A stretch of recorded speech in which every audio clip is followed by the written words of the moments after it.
মসজিদে প্রবেশের সুন্নাত বিসমিল্লাহ পড়া, দুরূদ শরীফ পড়া, বিসমিল্লাহি ওয়াসসালাতু ওয়াসসালামু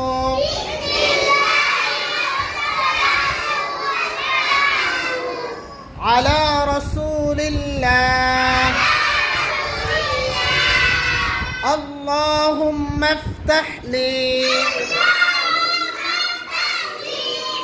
أبواب رحمتك দোয়াটি পড়ে প্রবেশ করা, প্রথমে ডান পা দিয়ে প্রবেশ করা,